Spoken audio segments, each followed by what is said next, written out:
अस्सलाम वालेकुम प्यारे बच्चों। आप जानते हैं बेटा कुछ डिले हुआ है एक दो चैप्टर्स को ज़ालजी के पोर्शन में।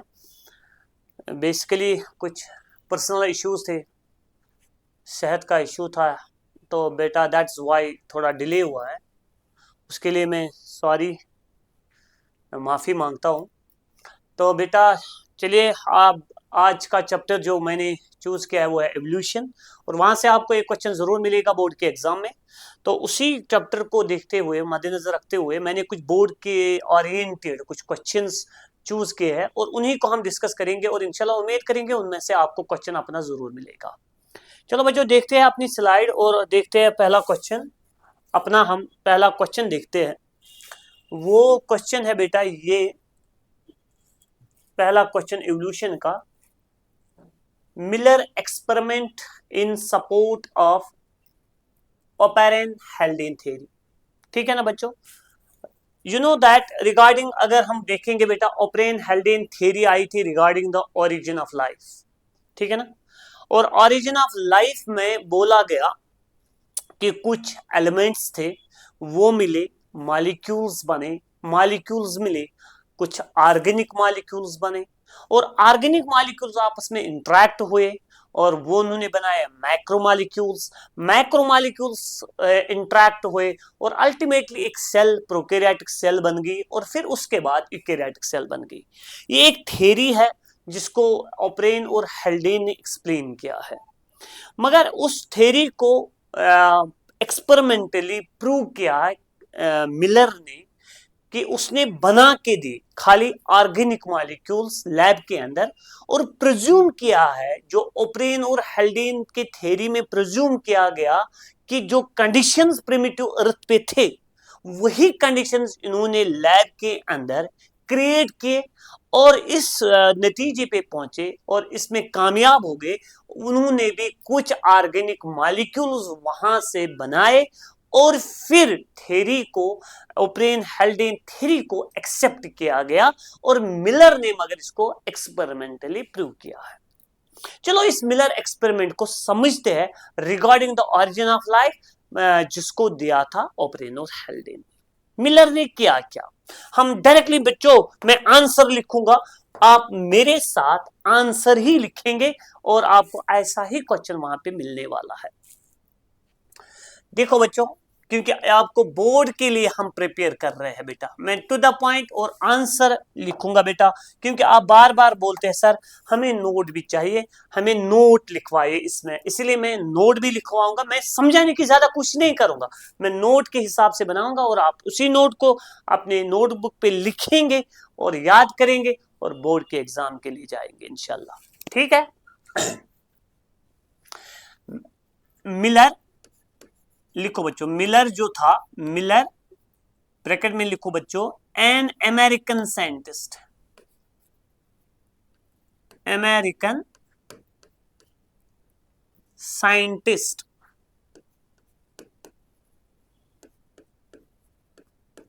एन अमेरिकन साइंटिस्ट 1953, याद रखिएगा, created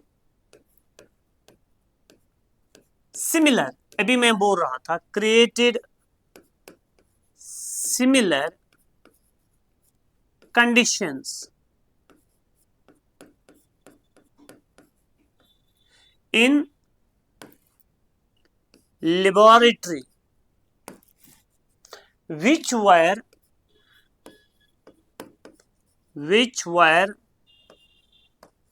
presumed to be present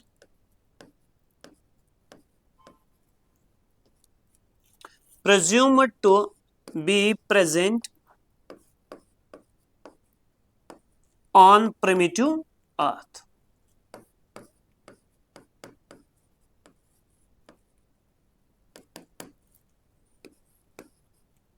ठीक बच्चों, उसने क्या किया? उसने वही कंडीशंस क्रिएट किए लैब के अंदर जो प्रिज्यूम किए जाते थे, they are also they were present on the primitive earth. ठीक है ना? तो पहला पॉइंट यही लिखेंगे। किया क्या उसने? ही सर्कुलेटेड, उसने किया सर्कुलेट इन गैसेस को, किस किस गैस को, एक था मीथेन, एक बेटा था मीथेन, याद रखिएगा बेटा, मीथेन था, अमोनिया था, वाटर था और हाइड्रोजन था, और उसी को रखा बेटा एक क्लोज्ड फ्लास्क के अंदर। इस फ्लास्क के अंदर इसने ये चार गैसेस रखे, और इन चार गैसेस को मैं समझाऊंगा पहले, फिर मैं यहां पे लिखूंगा बच्चों आपके लिए। इन चार गैसेस को उसने सर्कुलेट किया इस इंस्ट्रूमेंट के अंदर, यानी इस एक्सपेरिमेंट के अंदर इसने सर्कुलेट किया कितने डेज के लिए, 7 डेज। ठीक, और यहां पे जो ये वाला है ना, ये कंडेंसर है बेटा, कंडेंसर है बेटा, कंडेंसर। ठीक, ये एक कंडेंसर है। इस कंडेंसर को इस साइड से वाटर ऐड किया जाता है और इसी वाटर को यहां से निकाला जाता है, यानी water in and water out. ठीक, यहां से इसने क्या किया, दो इलेक्ट्रोड्स लिए, एक ये है और दूसरा ये इलेक्ट्रोड है बेटा, ठीक है ना, और वहां से स्पार्किंग की है बेटा, हाई वोल्टेज की, और इसको यहां पे लिखा गया स्पार्क डिस्चार्ज। ठीक है बच्चा, ओके। फिर क्या किया इसने, सर्कुलेट कितने डेज के लिए इसको किया, 7 डेज। यहां पे इसने वाटर रखा बच्चों, ये याद रखिएगा बच्चा, इसमें यहां पे वाटर था, उसी वाटर को इसने बॉइल किया, बॉइलिंग वाटर। ठीक है ना बेटा, जब बॉइल किया तो वो वेपर फॉर्म बनेगा बेटा, ये वेपर्स होंगे, यहां से वेपर्स, यहां से यहां में ऐड हो गई बेटा, यही यहां पे जो ये वाटर था ये वेपर फॉर्म में था। फिर यहां पे रखा ना बेटा कंडेंसर, इसको कंडेंस किया इस मिक्सचर को, और 7 दिन के बाद इसने फिर जब यहां एनालिसिस की है बेटा, इसकी इस मिक्सचर की जब एनालिसिस की है, और इसने देखा कुछ इसमें अमीनो एसिड्स बनते हुए, लाइक इसने देखा इसमें ग्लाइसिन बन गया, glycine is a simplest amino acid. इसने देखा एलानिन बनते हुए बेटा, एलानिन भी एक अमीनो एसिड है, और इसने क्या भी देखा बेटा, उसने देखा एस्पार्टिक एसिड भी बनते हुए, एस्पार्टिक एसिड बनते हुए बेटा, इसमें ये अमाइनो एसिड्स इसने देखे कि ये बनते हुए किसके अंदर, that is in, I can say that इस एक्सपेरिमेंट के अंदर। इसको सर्कुलेट कितनी डेज के लिए किया बेटा, 7 डेज। और यही एक्सपेरिमेंट हम अब यहां लिखेंगे बेटा, क्या क्या इसने, इसने एक मिक्सचर लिया गैसेस का, किस किस गैस का लिया, क्वेश्चन आ सकता है, ऑब्जेक्टिव भी आ सकता है, methane, ammonia, water and hydrogen.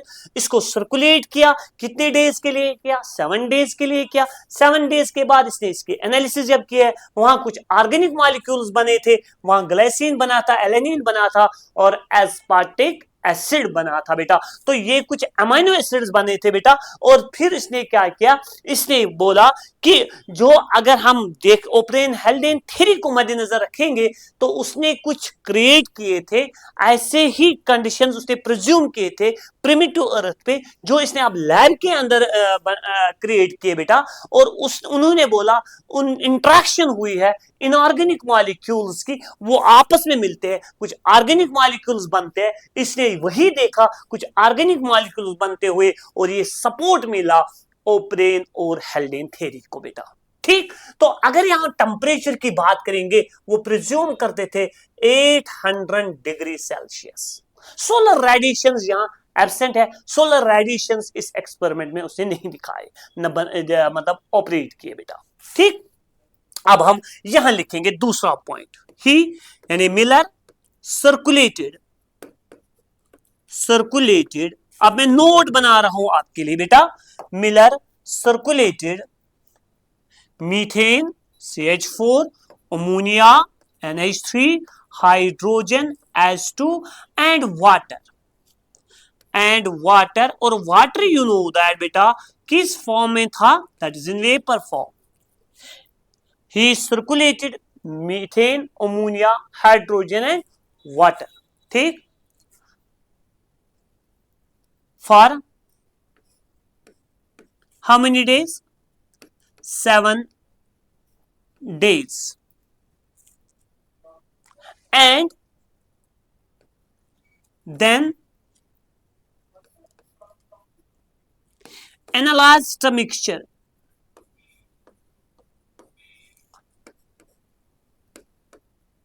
उसकी एनालिसिस की है, एंड देन बाकी जो पॉइंट्स हैं वो सारे डायग्राम में बेटा। Analysed the mixture and found the formation of and found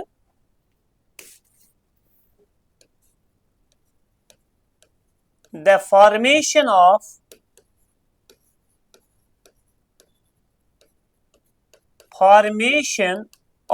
किस किस चीज की फॉर्मेशन हुई है बेटा? Formation of some organic molecules such as कौन कौन सा organic molecule? Glycine, alanine and aspartic acid. Done बच्चों, ऐसे ही कुछ एक्सपेरिमेंट्स बाकी साइंस ने किया है। सच similar kind of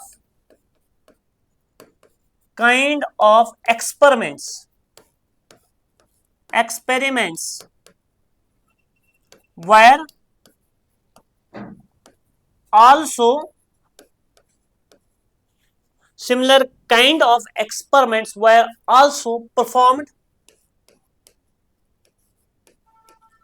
by other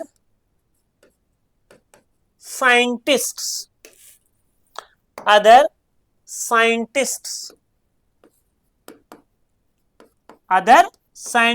और उन्होंने क्या देखा? and observed the formation of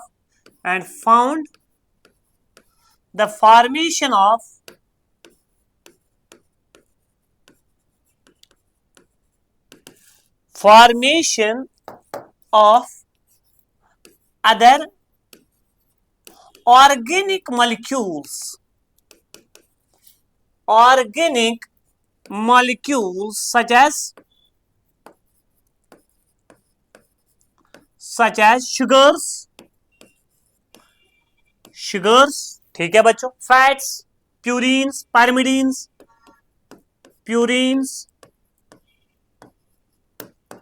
pyrimidines extra. ठीक है बच्चों, और मिल गया सपोर्ट ओप्रेन हेल्डेन थ्योरी को। अच्छा, एनालिसिस ऑफ मेटेओराइट्स, ये टेक्स्ट की लाइन है बेटा। Analysis of meteorites reveals that similar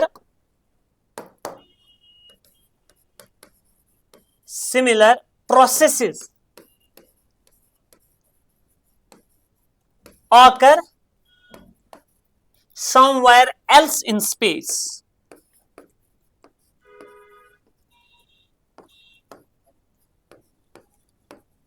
in space. ठीक है बच्चों, बस ये याद रखिएगा और आपका कंप्लीट नोट बन गया।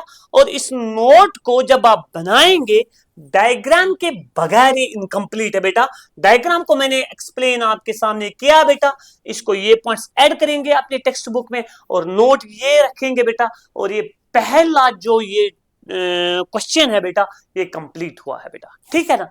चलो बच्चों, जाते हैं फिर दूसरे क्वेश्चन पे। क्वेश्चन है बेटा, explain salient features of Darwin's theory of natural selection. देखो बच्चों, यहां साइलेंट फीचर्स के बारे में खाली पूछा गया, तो यहां पे पूरा नेचुरल सिलेक्शन के बारे में नहीं पूछा गया और यहां खाली साइलेंट फीचर्स के बारे में पूछा गया बेटा। देखो, डार्विन यू नो दैट एक एवोल्यूशनिस्ट था बेटा, और एवोल्यूशन के बारे में उसके पास जानकारी बहुत थी और चाहत भी थी, वो जानना चाहता था एवोल्यूशन के बारे में। उसने एक सफर किया 1831 में और वोवेज समंदरी सफर HMS बीगल के अंदर, तो उसने समुद्री सफर 5 साल के लिए रखा बेटा, और उसने एक्सप्लोर किया फाना एंड फ्लोरा। फिर ये एक आइलैंड पे पहुंचा जिसका नाम था गैलापागोस आइलैंड। वहां इसने डिफरेंट काइंड के स्पीशीज देखे, और डार्विन को बर्ड्स ने वहां पे बहुत इन्फ्लुएंस किया और उनका नाम रखा गया है डार्विन फिंचेस। फिर वो जो गैलापागोस आइलैंड था वो एक वॉल्केनिक ऑरिजिन उसका था, और कहा गया था कि ये है लिविंग लेबोरेटरी ऑफ एवोल्यूशन। फिर ये वापस आया और इसने एक किताब पढ़ी है बेटा जिसका टाइटल था on the an essay on the principles of population, जिसमें समझाया गया था जो पॉपुलेशन है ये इंक्रीज होती है बाय ज्योमेट्रिकल मींस, और जो ये जो फूड रिसोर्सेज वगैरह है they increase by arithmetic means. और इसके जहन में बहुत सारे क्वेश्चंस, बहुत सारे पॉइंट्स आ गए, और फिर एक थ्योरी दी है, that theory is called as Darwin's theory of natural selection regarding the origin of species. तो वी कैन से वही साइलेंट फीचर्स हम यहां पे लिखेंगे। जो मैंने बोला बेटा ये आपको थोड़ा याद अगर रहेगा तो ठीक है, नहीं भी रहेगा कोई इश्यू नहीं है, लेकिन साइलेंट फीचर्स याद करने बहुत जरूरी है। Regarding origin of a new species, यानी एक नई स्पीशीज कैसे बनती है। पहला साइलेंट फीचर था that is rapid multiplication.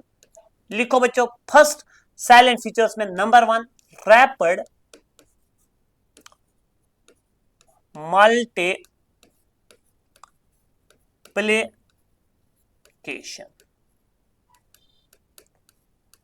Rapid multiplication का मतलब है कि जो ऑर्गेनिज्म्स है, चाहे कोई भी स्पीशीज हो, वो रैपिडली डिवाइड करते हैं, वो रैपिडली ग्रो करते हैं, वो रैपिडली मतलब प्रोड्यूस करते हैं अपने बच्चों को, ठीक है ना। रैपिड मल्टीप्लिकेशन का मतलब है there is every living organism is having enormous, लिखो बच्चों, every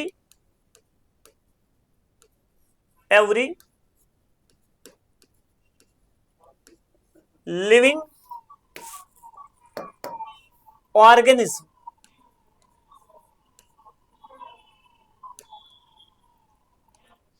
is having enormous fertility power,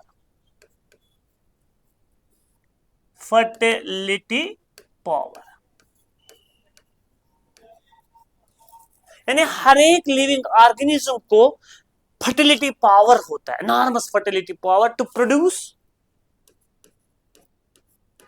offsprings.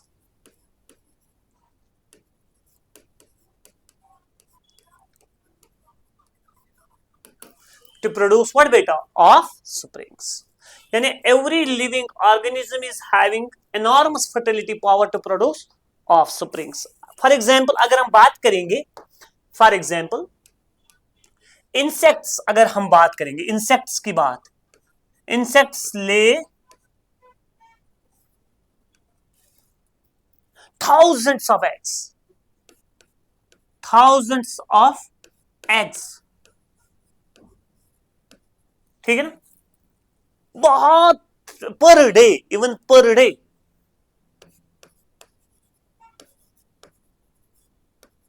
अच्छा, अगर हम एलिफेंट की बात करेंगे, एलिफेंट ये जो है स्लोवेस्ट ब्रीडर है, एक फीमेल एलिफेंट जो है कैन प्रोड्यूस 6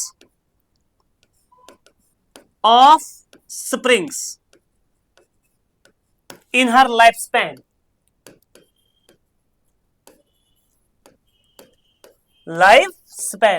तो अगर हम देखेंगे इतने फास्ट ब्रीड करते हैं, इतने स्लो, तब भी 6 बच्चे अपने लाइफ स्पैन में दे सकते, ठीक है ना। तो इस डिफरेंस को, कोई फास्ट कोई स्लो, इसको हम बोलते हैं differential reproduction. Differential reproduction done. मानते हैं एवरी लिविंग ऑर्गेनिज्म को क्या है, ये मल्टीप्लाई करता है, ये ग्रो करता है, ये अपने ऑफस्प्रिंग्स बनाता है एनॉर्मस रेट पे, लेकिन सारे बच्चे तो सरवाइव नहीं करते। तो होता क्या है, इन पे एक कंट्रोल रहता है, उन पे एक सिलेक्शन होती है, उन पे एक कंट्रोल रहता है। दूसरा जो आप लिखेंगे बेटा इसके अंदर वो है लिमिटेड, दूसरा silent feature limited, limited space भी है एंड फूड, दोनों लिमिटेड है, ये अनलिमिटेड नहीं है।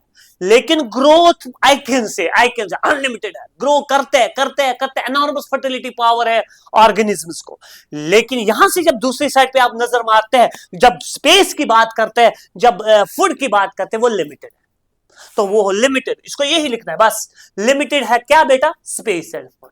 फिर क्या हो जाता है, स्ट्रगल लग जाती है, लड़ाइयां हो जाती है बिटवीन द ऑर्गेनिजम्स, लड़ाइयां हो जाती है। लड़ाइयां क्यों होती है, क्योंकि ये सारे कोशिश करते हैं सरवाइव करने की। वो तीसरा साइलेंट फीचर अगर हम यहां पे नजर रखेंगे बेटा, जो हमारा तीसरा साइलेंट फीचर है, struggle for existence, struggle for existence, यानी स्ट्रगल, लड़ाई, आपस में लड़ते हैं क्यों, सरवाइव करने के लिए। तो स्ट्रगल फॉर एग्जिस्टेंस, उसमें क्या होता है, एक इंट्रास्पेसिफिक भी होता है, इंट्रास्पेसिफिक स्ट्रगल, यानी ये वो स्ट्रगल है बेटा, इंट्रास्पेसिफिक स्ट्रगल, यानी struggle between the individuals of same species,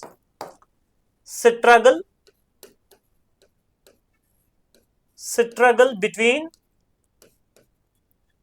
individuals of same species, then intraspecific struggle कहता है। यानी एक ही स्पीशीज के, मिसाल के तौर पर दो डॉग्स है, एक मीट का एक पीस है, दोनों लड़ते हैं कौन खाएगा, जो कमजोर है वो बेचारा पीछे रहता है, जो ताकतवर है वो लेता है। तो इसका मतलब है स्पीशीज एक ही है और उनके जो इंडिविजुअल जो है इनके दरमियान स्ट्रगल हुआ है for a common food, for a common cause, ठीक है ना। तो बी पार्ट हम लिखेंगे दूसरा struggle, interspecific struggle,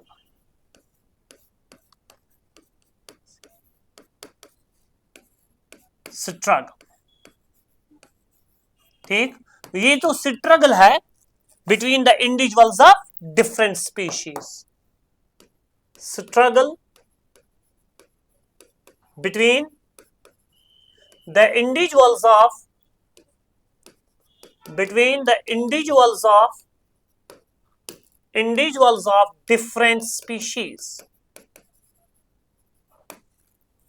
different species, done.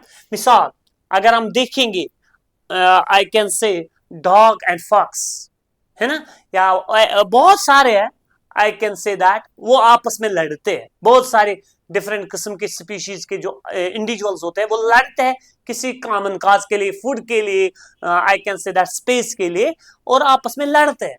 जो उनमें से फिर कामयाब होता है वो ताकतवर होता है, उसके पास ऐसे कैरेक्टर्स होते हैं जो उसको सरवाइव करने में मदद करते हैं, लेकिन जो मर जाता है उसके पास वो कैरेक्टर्स नहीं होते, वो मर जाता है। वो तीसरा स्ट्रगल जो होता है, struggle between the individual and struggle between individual and environment.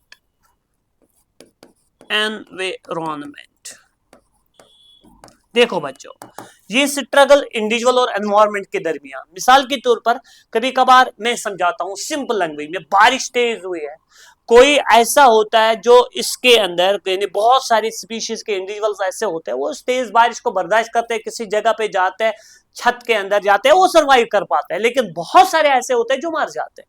या टेम्परेचर की वजह से बहुत सारे सर्वाइव करते हैं, बहुत सारे मर जाते हैं। यानी एक ऑर्गेनिज्म को अपने एनवायरमेंट के साथ, एनवायरमेंटल कंडीशंस के साथ भी लड़ना पड़ता है फॉर द सर्वाइवल। तो ये सर्वाइवल स्ट्रगल इंडिविजुअल के दरमियान और एनवायरमेंट के दरमियान ये स्ट्रगल होता है।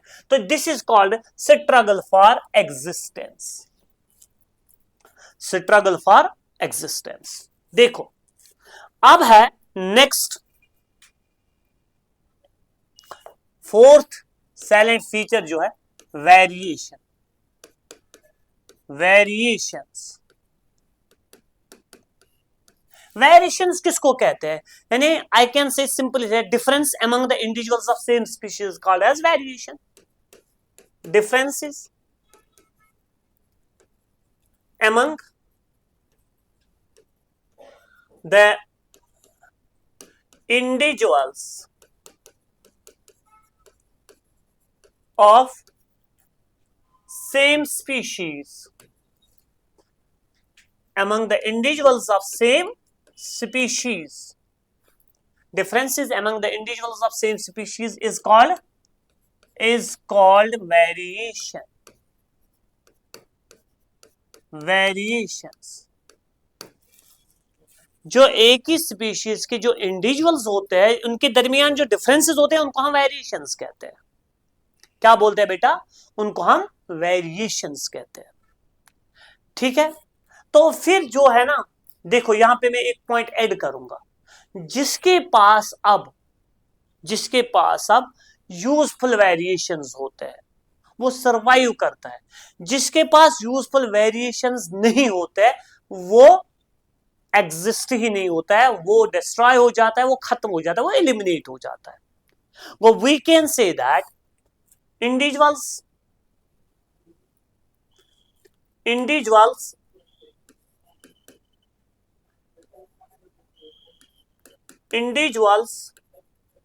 with useful variations, individuals with useful variations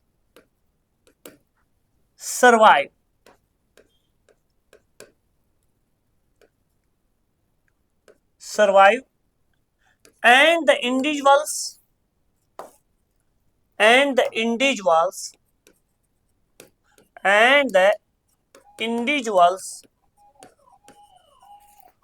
without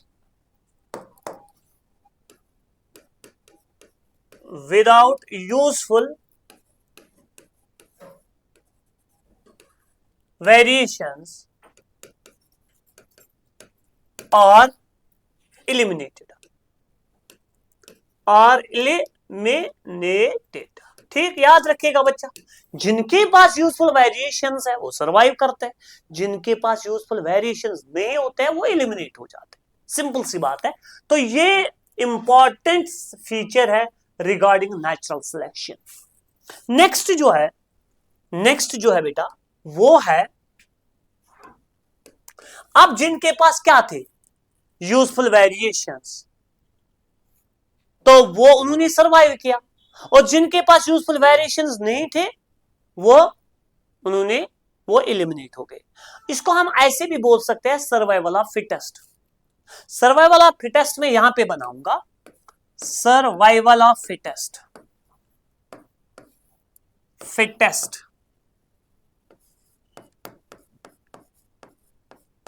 survival of fittest.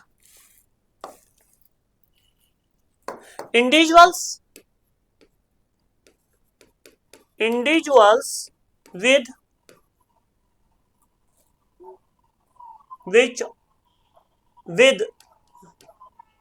useful variation, individuals with useful variations are fit and can survive,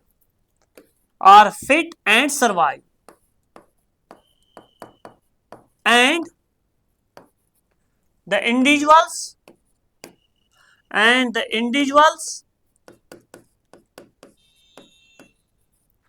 without useful variations, useful variations, and the individuals without useful variations are unfit and eliminated. Are unfit and are unfit and are eliminated and are eliminated. Done. ये point याद रखेगा बच्चा. This is another, I can say that, silent feature of what beta? That is called as natural selection. याद रखेगा, याद रखेगा, याद रखेगा. अच्छा, एक और साइलेंट फीचर जो है वो ये है बेटा, अब जिसके पास यूजफुल वेरिएशंस थे उसने सरवाइव किया, मानो उसने फिर मैटिंग की है और उसने अपने वो यूजफुल वेरिएशंस ट्रांसफर किए हैं नेक्स्ट जनरेशन को. वो I can say that inheritance of useful variations, inheritance of useful variations.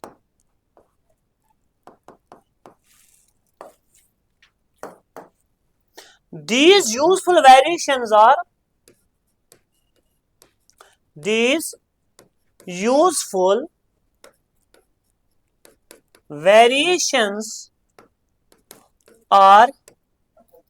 transmitted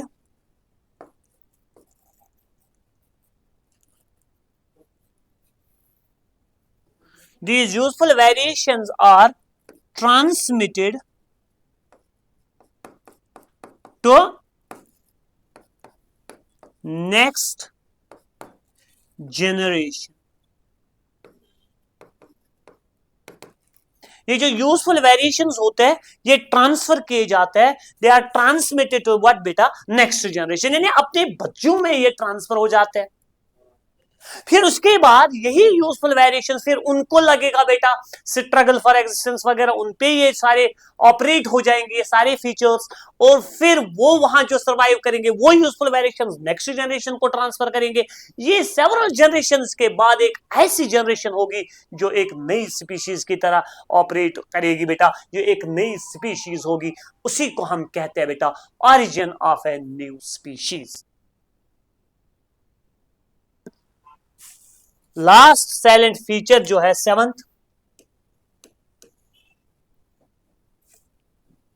speciation या formation of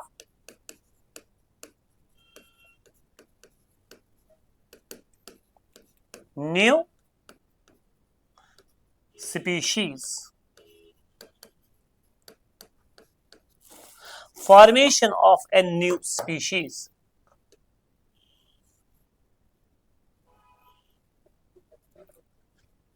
These variations, any useful variations, accumulates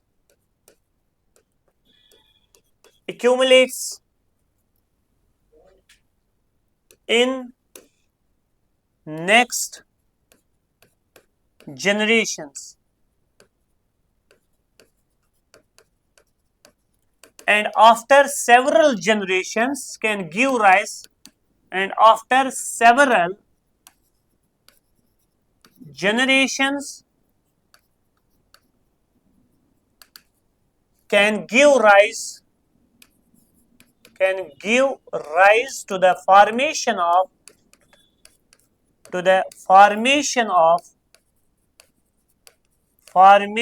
of new species. And after several generations can give rise to the formation of a new species. बच्चों ये कुछ salient features थे regarding the natural selection. बेटा फिर इसके types of natural selection मेरे ख्याल में तो मुझे लग रहा है नहीं आएगा बेटा, तो आप यहां तक अगर याद करेंगे तो ये आपके लिए काफी है. फिर हम देखो बच्चों जो हमारा नेक्स्ट जो क्वेश्चन है वो है बेटा that is right short note on. ये बहुत इंपॉर्टेंट है बेटा. और किस किस के बारे में हमें डिस्कस करना है? Genetic drift, Hardy Weinberg principle, homologous organs and analogous organs. ठीक है, तो यहां देखते हैं ये जेनेटिक ड्रिफ्ट होता क्या है। तो लिखो बच्चों आप मेरे साथ, जेनेटिक ड्रिफ्ट,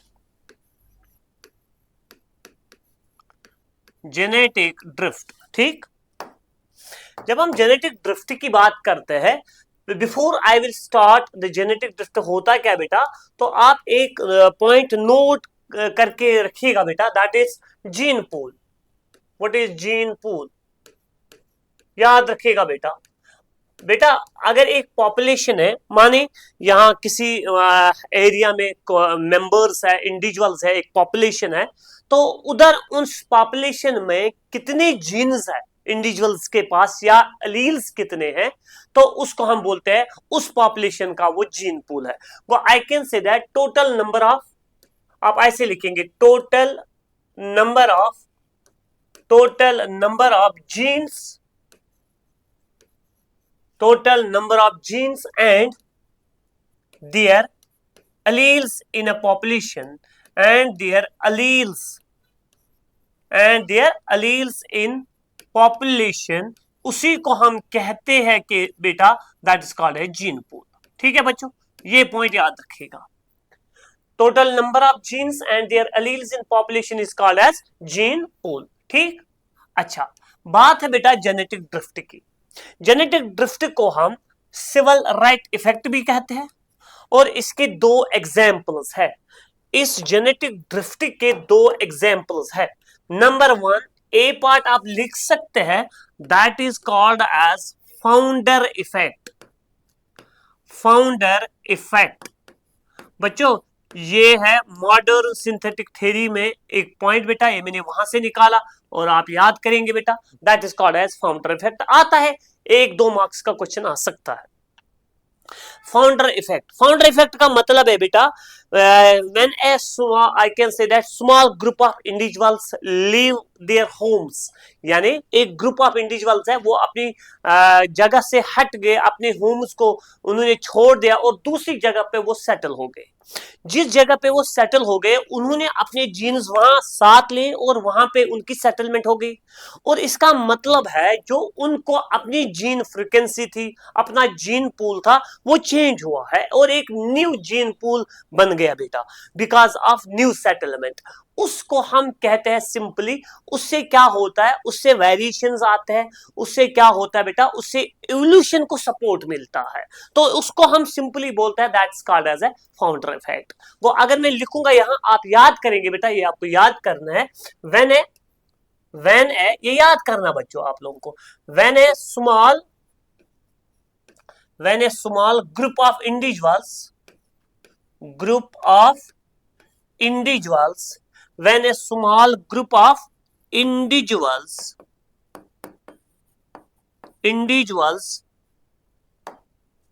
क्या करते हैं, लीव देयर होम्स।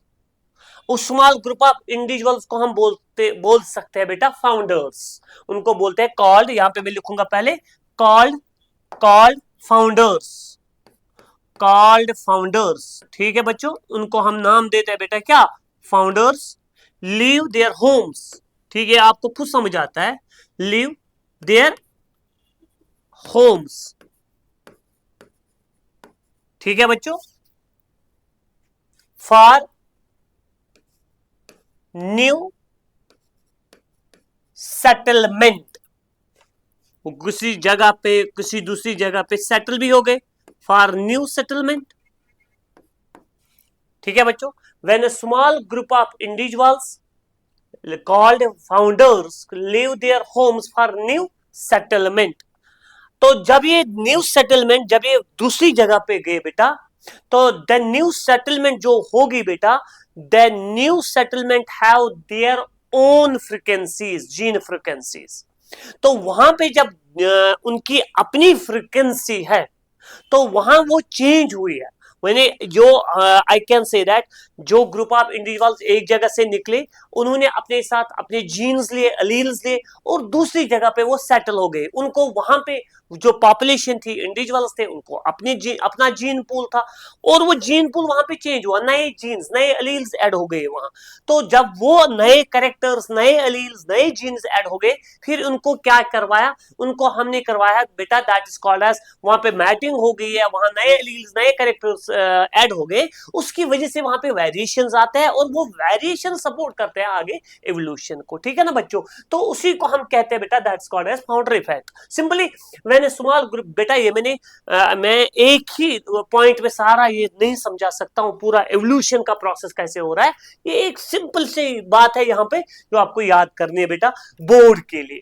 ठीक है ना, founder effect, when a small group of individuals called founders leave their homes for new settlement and they add new alleles to the local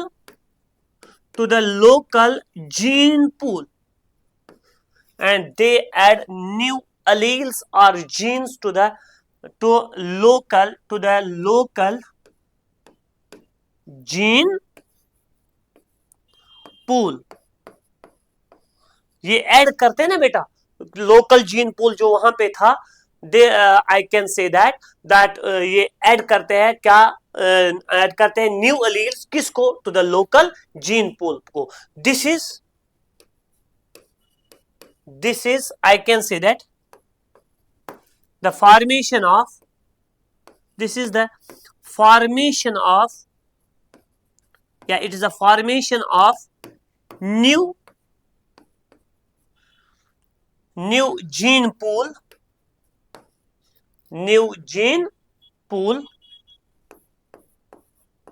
it's the formation of, I can say what is it is this is the formation of new gene pool, the gene frequency in new settlement, gene frequency in new settlement। ठीक है बच्चों, when a small group of individuals called founders leave their homes for new settlement and they add new alleles to the local gene pool, this is the formation of new gene pool, gene frequency in new settlement। इसको हम simply कहते हैं बेटा that is called as founder effect।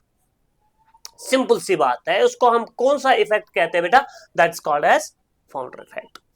अब दूसरा है बेटा that is called as bottleneck effect. Bottleneck effect बच्चों, ये जो है ना, ये एप्लीकेबल है स्मॉल पॉपुलेशंस को। ठीक है ना, आई कैन से व्हेन द पॉप, कभी कभार अगर कोई डिजास्टर हुआ, कुछ हुआ, तो उसकी वजह से कैटास्ट्रॉफ हुआ है, कोई पॉपुलेशन रिड्यूस हो गई है, when the population size reduces to the extent, when the population size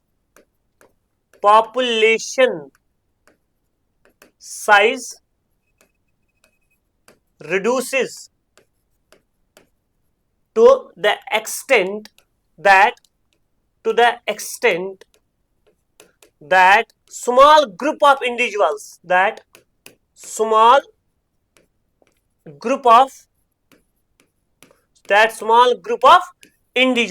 यानी छोटा सा group of individuals represents, that the small group of individuals represents, वही अब रिप्रेजेंट करता है बेटा, represents the population,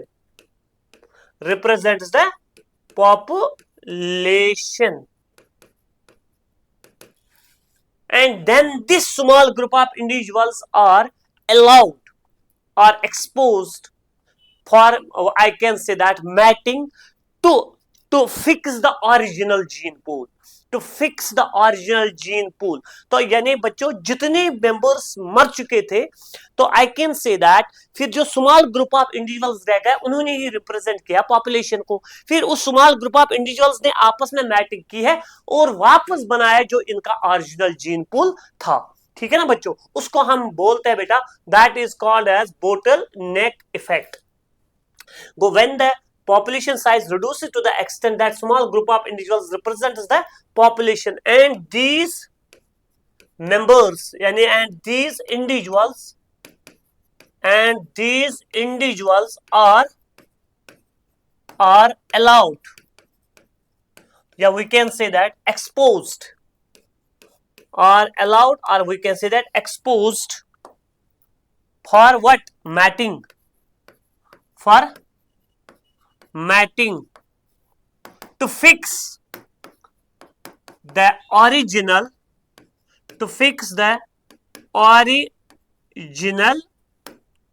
gene pool. ठीक है बच्चों, बच्चों आपको इतना लिखना है, अगर वहां पे ये क्वेश्चन आएगा तो काफी है आप लोगों के लिए। बच्चों ये आपको सिंपल याद रखना है, अगर एक पॉपुलेशन थी, वहां कुछ कैटास्ट्रॉफ हुआ है, डिजास्टर हुआ है, स्मॉल ग्रुप रह गया, वही रिप्रेजेंट उस पॉपुलेशन को करता है। उसके जो मेंबर्स अब रह गए वो आपस में मैटिंग कर दिखाते हैं और वो फिक्स करते हैं ओरिजिनल जीन पूल को। उसको हम कहते हैं बेटा बोटल नेक इफेक्ट। मैं यहाँ पे एक डायग्राम बनाता हूं आप लोगों के लिए, तो ये आप इसको साथ रखेंगे वहां पे अगर ये क्वेश्चन पूछा गया तो वहां पे। ठीक है बच्चों, मानते हैं एक बोतल है बेटा, यहां पे मेंबर्स है, इंडिविजुअल्स है ना बेटा, ओके। और अब क्या हुआ, अब एक स्मॉल ग्रुप ऑफ इंडिविजुअल्स रह गए बेटा, लाइक दिस वे। ठीक है ना, कुछ ही मेंबर्स रह गए देन, और फिर इन्होंने क्या किया, मैटिंग की है और फिक्स किया है ओरिजिनल जीन पूल। इससे भी वेरिएशंस आते हैं, पर्टिकुलर कैरेक्टर फिक्स हो जाता है। ठीक है बच्चों, तो this I can say that this is simply called as bottleneck effect. Done. तो बच्चों मैं ज्यादा एक्सप्लेन नहीं करूंगा यहाँ पे क्योंकि बोर्ड का एग्जाम है आप लोगों को, तो यहाँ पे इतना याद रखिएगा, डायग्राम को याद रखिएगा बेटा, और इसके साथ ये बनाएंगे तो इंशाल्लाह आपको बराबर इसके मार्क्स मिलेंगे। ठीक है, तो नेक्स्ट क्वेश्चन पे चले जाते हैं बेटा, देखते हैं हमारा नेक्स्ट क्या था बेटा। यहां पे अगर हम देखेंगे बेटा, नेक्स्ट है Hardy Weinberg principle.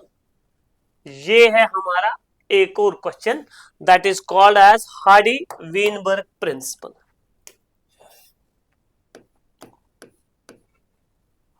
Hardy simple है बेटा, वीनबर्ग आता है बेटा, मगर वीनबर्ग प्रिंसिपल। हार्डी और वीनबर्ग ये एक मैथमेटिशियन था, ये एक फिजिशियन था बेटा, और ये दोनों मिलके इन्होंने एक प्रिंसिपल दिया है जिसको हम कहते हैं, इन्होंने एक लॉ दिया है, तो उसको हम बोलते हैं हार्डी वीनबर्ग प्रिंसिपल या Hardy Weinberg equilibrium law. Also called, पहला पॉइंट आप लिख सकते हैं, आल्सो कॉल्ड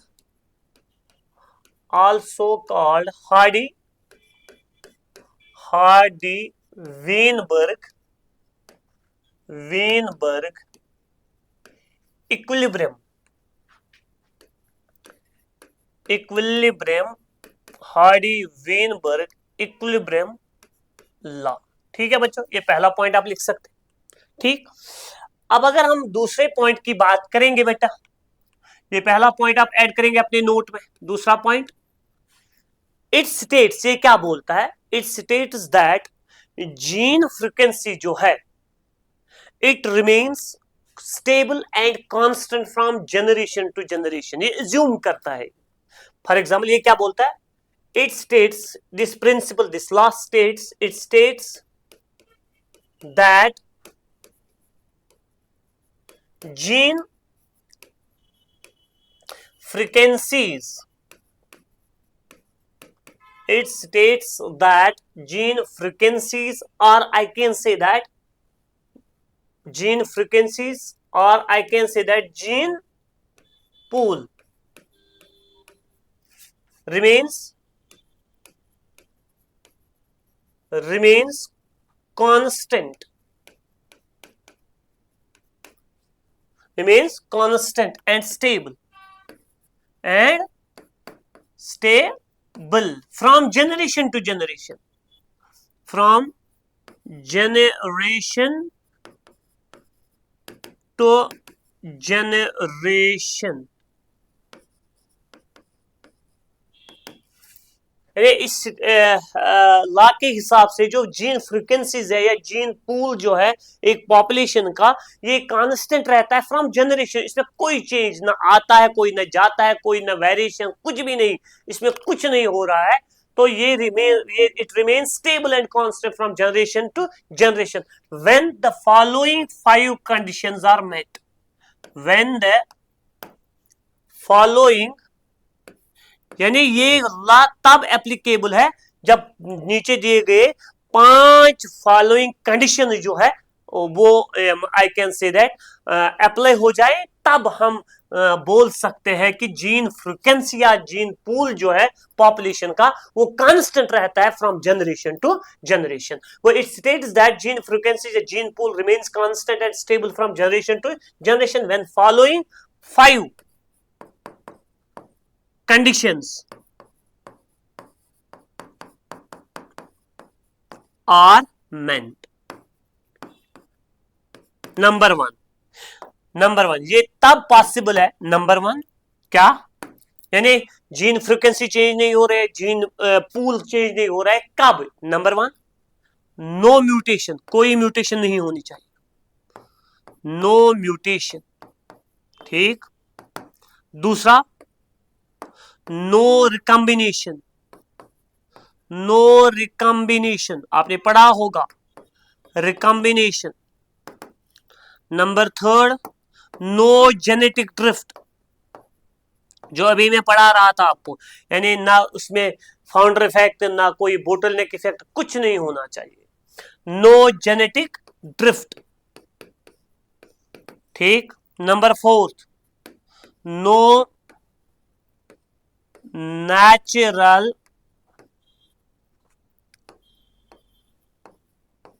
सिलेक्शन, यानी नो म्यूटेशन. ठीक. नो रिकॉम्बिनेशन नहीं होनी चाहिए, ना कोई म्यूटेशन ना कोई रिकॉम्बिनेशन. नो जेनेटिक ड्रिफ्ट, कोई जेनेटिक ड्रिफ्ट नहीं होना चाहिए. ठीक है ना. और we can say that no natural selection, कोई नेचुरल सिलेक्शन भी नहीं होनी चाहिए. ठीक है ना बच्चों. तो आई कैन से दैट पहले ये 4 हम याद करेंगे. नो म्यूटेशन, ठीक. नो रिकॉम्बिनेशन, ठीक. अच्छा, no genetic drift. Genetic drift में मतलब आई कैन से दैट, यहां पे मैं लिखूंगा no founder and no bottleneck effect.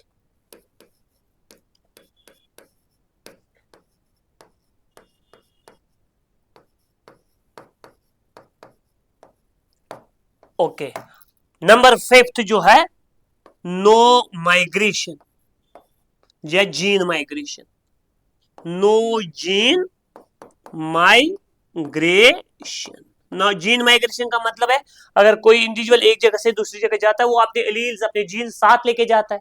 ऐसा भी कुछ नहीं होना चाहिए. No gene migration. तब जाके हार्डी-वीनबर्ग प्रिंसिपल जो है ये एप्लीकेबल है. ठीक है ना. क्योंकि ये कहता है कि जीन फ्रीक्वेंसीज और जीन पूल जो ये remains constant stable from generation to generation when the following conditions are met. Number 1, no mutation, no recombination, no genetic drift, no natural selection and no, ये आपको याद करना है बच्चों, नो जीन माइग्रेशन. अगर हम फॉर एग्जांपल, आप ऐसे ही नोट बनाएंगे बच्चों, क्योंकि आपको नोट चाहिए, मैं नोट के हिसाब से आपको पढ़ा रहा हूं. अगर मैं मानूंगा इफ P रिप्रेजेंट्स, क्या रिप्रेजेंट करता है? Represents dominant allele frequency in a diploid population. Frequency in diploid, यानी in a diploid population. For example P represent करता है dominant allele frequency. In diploid population. ठीक, अच्छा, अगर मानेंगे बच्चों for example if Q, small Q represent करता है recessive allele frequency in, I can say that, diploid population. You know that according to Hardy and Weinberg, उसने क्या बोला, P plus Q is equal to 1. क्यों बोला? क्योंकि इसने बोला ये कांस्टेंट है, इसमें कोई चेंज नहीं है, न जीन फ्लो हुआ, न माइग्रेशन, कुछ नहीं हो रहा है, न जेनेटिक ड्रिफ्ट हो रहा है, तो ये P plus Q is equal to 1. अगर हम इसको स्क्वायरिंग करेंगे बोथ साइड्स, तो बाइनोमियल इक्वेशन बनाएंगे इसको, P प्लस Q का whole square is equal to 1 का स्क्वायर, ऐसे हम बोलेंगे स्क्वायरिंग बोथ साइड्स, तो ये बनेगा बच्चों P square plus 2PQ plus Q square is equal to 1. ठीक, मैंने कोई गैमेट वगैरह नहीं बनाया, सिखाया नहीं यहाँ पे कैसे ये 2PQ आता है वगैरह, तो आप खाली याद करेंगे बेटा, आपको ये बोर्ड के लिए चाहिए तो ये याद करना है बेटा.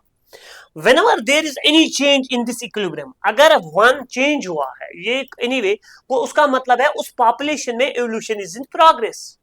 When, ये मैं लास्ट वाला पॉइंट लिखूंगा, when there is any change in equilibrium, I can say in change in one, ऐसे लिखूंगा मैं, the evolution is in progress. Evolution progress में है बेटा, ठीक है ना. whenever there is any change in, I can say that in one, तो उस वक्त हम बोल सकते हैं उस पॉपुलेशन में एवोल्यूशन प्रोग्रेस में है. लेकिन हार्डी विनबर्ग ने एज्यूम किया मानो एवोल्यूशन नहीं हो रहा है, कुछ नहीं हो रहा है, जीन फ्रीक्वेंसी चेंज नहीं हो रही है, जीन पूल चेंज नहीं हो रहा है, तो उसने, मगर वो कब पॉसिबल है, उसने 5 कंडीशंस बोले, वो मैंने आपके सामने रखे बेटा. और अगर इस इक्विलिब्रियम में कोई चेंज आ गई बेटा, उसका मतलब है उस पॉपुलेशन में एवोल्यूशन प्रोग्रेस में है. हाँ बेटा, चलिए अब हम पढ़ते हैं बेटा, नेक्स्ट देखते हैं नेक्स्ट टॉपिक जो हमारा है वो कौन सा है बेटा, ठीक है ना. तो वो देखते हैं बेटा, यहाँ पे मैंने बनाया आप लोगों के लिए वो क्वेश्चन जो है हमारा वो यहाँ पे है. हार्डी, ये तो जेनेटिक ड्रिफ्ट कंप्लीट हुआ, हार्डी विनबर्ग कंप्लीट हुआ. अब जो नेक्स्ट है वो है होमोलॉगस ऑर्गन्स. ठीक है बच्चों, तो लिखते हैं बेटा होमोलॉगस ऑर्गन्स. ठीक है, homologous organs.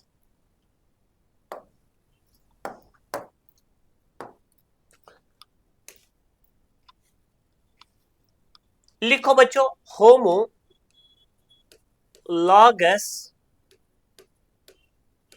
Organs.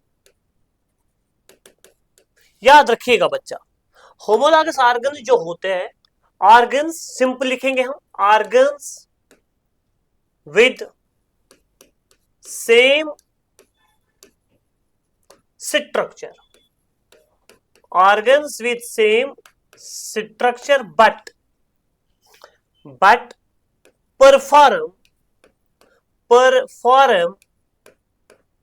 different, organs with same structure but perform different function, उनको हम कहते हैं बेटा क्या, होमोलॉगस ऑर्गन्स. यानी वो ऑर्गन्स जिनका स्ट्रक्चर जो है वो सेम है मगर परफॉर्म यानी काम जो करते हैं वो डिफरेंट करते हैं. ठीक है ना. ऐसा दूसरा पॉइंट इसमें ऐड कर सकते हैं आप लोग बेटा. सच ऑर्गन्स, इन ऑर्गन्स को क्या है, such organs have same pattern या same plan of organisation,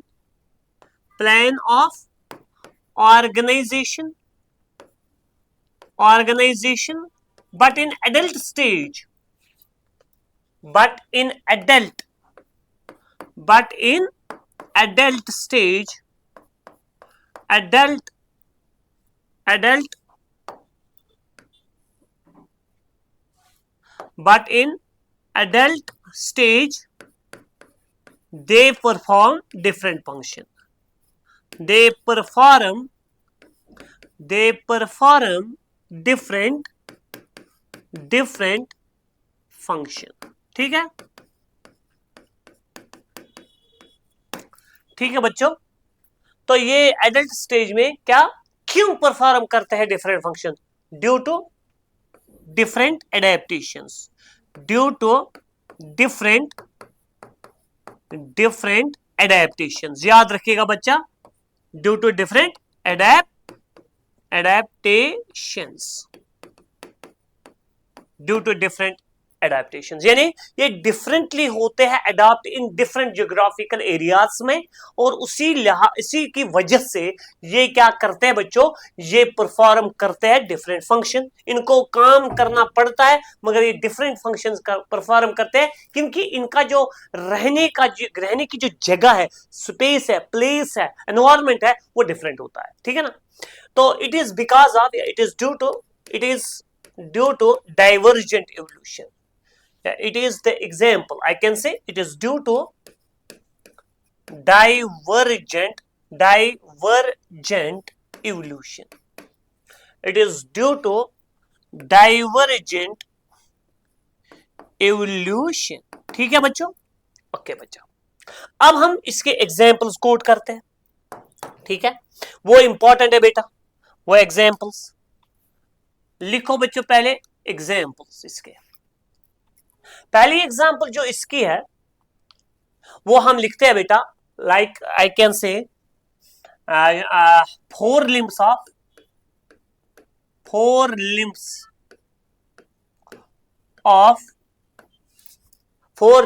of चीता, मैन, whale एंड बैट। ये सारे मैमल्स है और इनके पास 4 लिम्स है। अगर हम यहां पे देखेंगे, ये किसके लिए? रनिंग के लिए। ठीक है ना? अगर इसको देखेंगे, ग्रेस्पिंग के लिए। ठीक है बच्चों। अगर यहां पे देखा जाए तो स्विमिंग के लिए।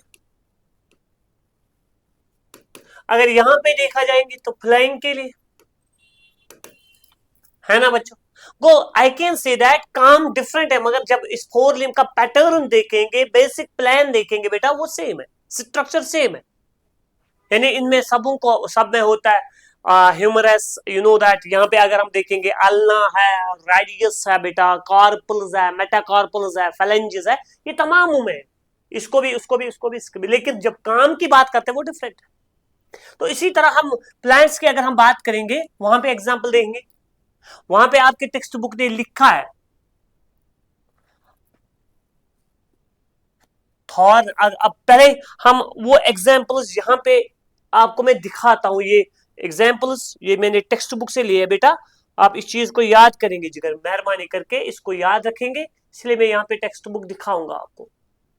ये है बेटा जो मैंने आपके एग्जांपल्स दिए है बेटा मैमल्स के अंदर। ठीक है ना? और इसी तरह अगर हम देखेंगे यहाँ पे दूसरी example, thorns of bougainvillea and tendrils of क्यूकैरबिटा।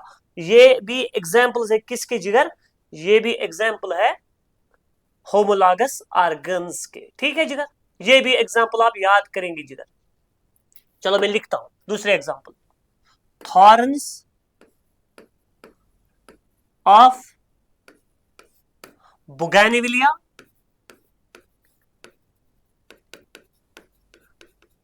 and tendrils of cucurbita। ठीक है बच्चों, ये याद करेंगे आप लोग। ठीक है, नेक्स्ट जो हमारा है क्वेश्चन वो है बेटा एनालॉगस ऑर्गन्स। क्लियर बच्चों? यहां तक देखते हैं, दिस इज एनालॉगस ऑर्गन। इसको हम बनाते हैं बेटा, ये एनालॉगस ऑर्गन्स क्या है बेटा? लिखो बच्चों, analogous organs. Analogous organs, analogous organ की बात करते हैं तो बेटा ये ऑर्गन्स होते हैं, organs which perform same function, काम तो सेम है, सेम फंक्शन, मगर बट हैव डिफरेंट स्ट्रक्चर, इनका स्ट्रक्चर डिफरेंट है। याद रखिएगा बच्चा, इनको स्ट्रक्चर डिफरेंट है मगर परफॉर्म करते हैं बेटा क्या, सेम फंक्शन। अगर हम एग्जाम्पल्स पे बात करेंगे, आप यहां पे लिख सकते हैं it is due to convergent evolution, लिख सकते हैं बेटा, कोई इश्यू नहीं है, ठीक है। अगर हम यहां पे देखेंगे बेटा एग्जाम्पल्स की, अगर हम बात करेंगे, एग्जाम्पल्स अगर हम कोट करेंगे बेटा, इनके एग्जाम्पल्स में आते हैं बेटा eye of octopus and man. Done. दूसरे example sir, I can say दूसरे एग्जाम्पल भी आप देख सकते हैं, wings of insects and birds, insects and birds. अगर हम sweet potato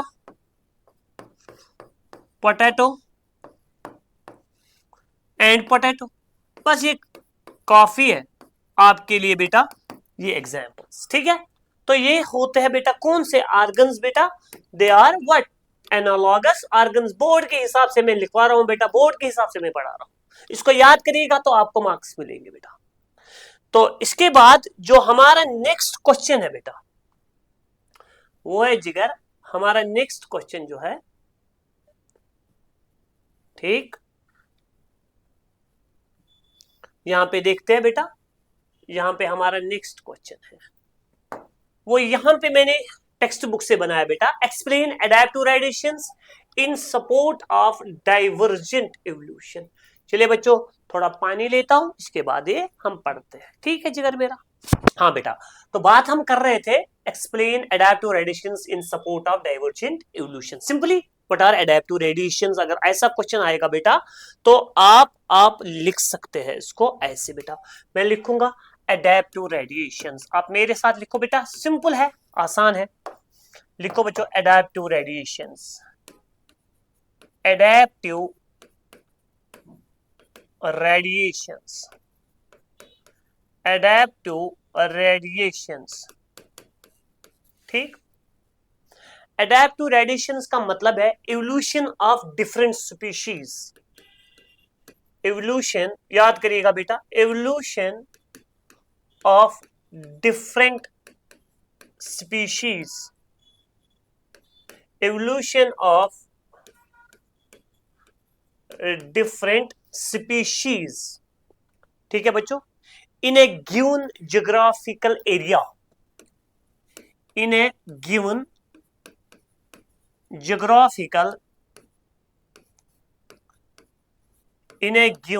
geographical area, evolution area, evolution of different species in a given geographical area, starting from a single point, starting from a single, याद रखिएगा बच्चा, ऐसे लिखना पड़ेगा वहां पे, starting from a single point and radiating into different directions, and radiating into different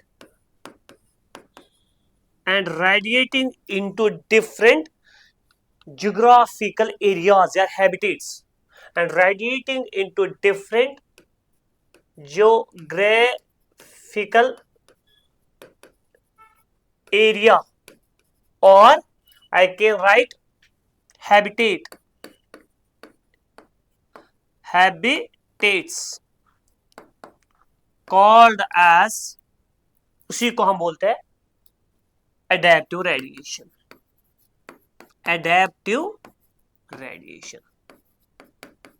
देखो बच्चों, evolution of different species in a given geographical area starting from a single point and radiating into different directions, यानी into different geographical areas or habitats is called as adaptive radiation.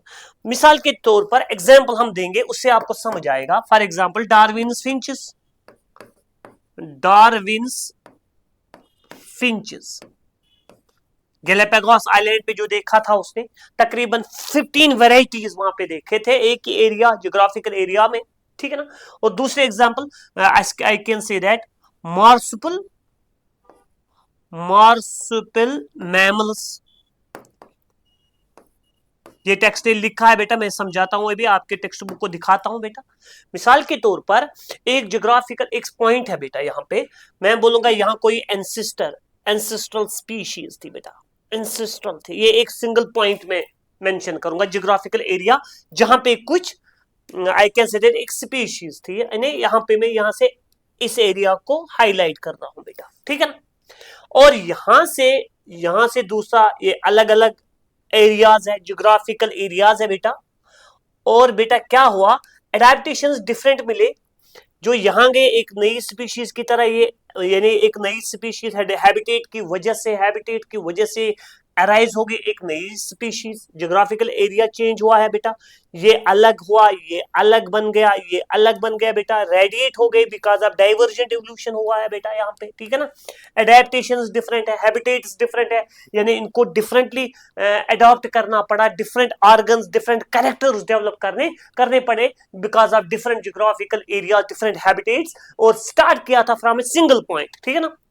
Ancestral form अगर हम बोलेंगे यहाँ पे, अगर हम लिखेंगे marsupial mammals की बात करेंगे, और उसी से वो एंसेस्ट्रल फॉर्म है, उसी से रेडिएट हुए हैं बेटा, that is different, I can say that different species because of different geographical areas, because they have to adopt in different areas, तो इसको हम बोलते हैं बेटा that's called as adaptive radiation. अगर हम यहाँ पे देखेंगे बेटा, सिंपल सी बात, अगर हम यहाँ पे दिखाएंगे आप लोगों को बेटा, यहाँ पे नजर रखिएगा, मार्सुपियल रेडिएशंस या marsupial mammals, I can say Australian marsupials इनको भी कहते हैं बेटा, ठीक है जिधर। तो अगर हम यहां पे देखेंगे, देखो ये इनका एक सिंगल पॉइंट हम यहां से स्टार्ट करते हैं, उसको बोलते हैं मार्सुपियल रेडिएशंस, है ना। तो यहां से शुगर ग्लाइडर था बेटा, यहां से मार्सुपियल मोल है बेटा, यहां से कोला है बेटा, यहां से बैंडिकॉट है बेटा, यहां से वोम्बैट है बेटा, यहां से कंगारो है बेटा, यहां से मार्सुपियल रैट है, यहां से banded I can say that anteater है, एंड टाइगर कैट है बेटा। तो I can say that this is Tasmanian wolf.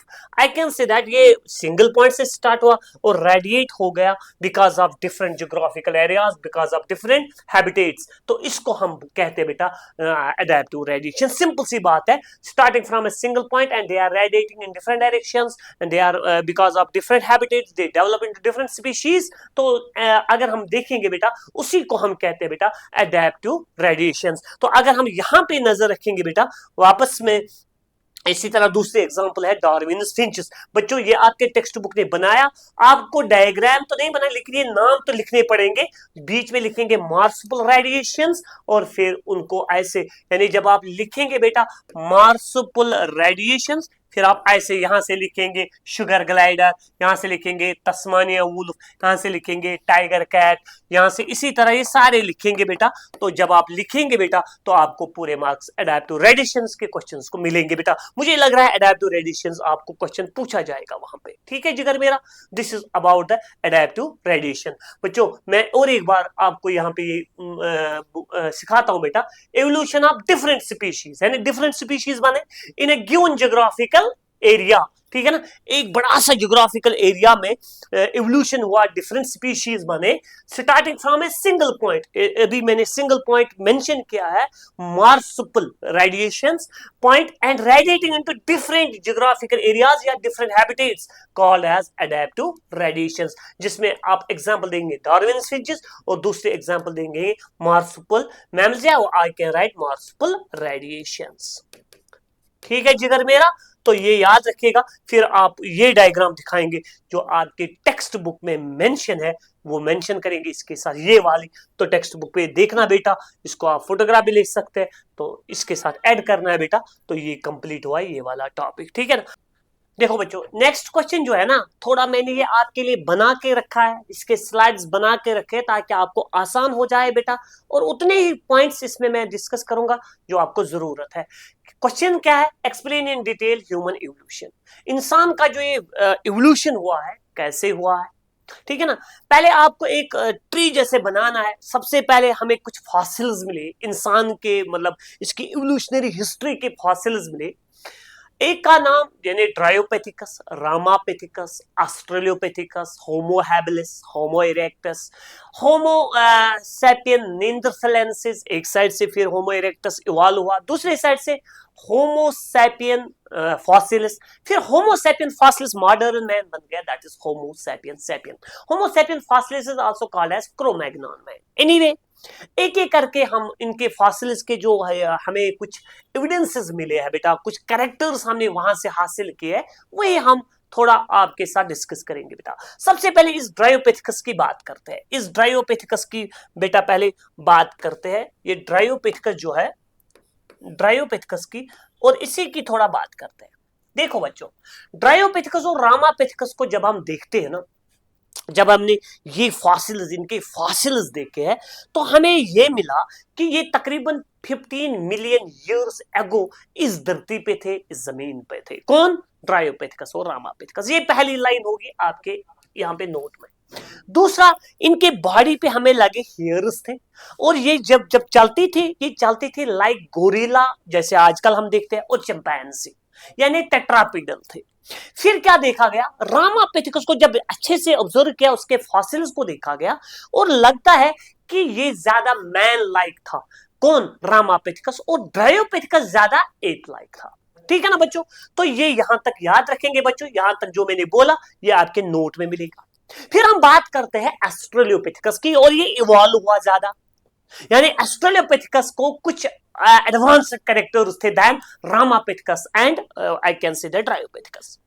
ऑस्ट्रेलियोपेथिकस देखा गया इस धरती पे था फिर 2 मिलियन ईयर्स एगो। ठीक है ना बेटा? यानी अगर हम देखेंगे, रामापेथिकस इवॉल्व हुआ है इनटू ऑस्ट्रेलियोपेथिकस, और हमें इसका जो फॉसिल मिला, जब उसको हमने एज निकाली उस फॉसिल की, तो लगता है 2 मिलियन ईयर्स एगो इस धरती पे था।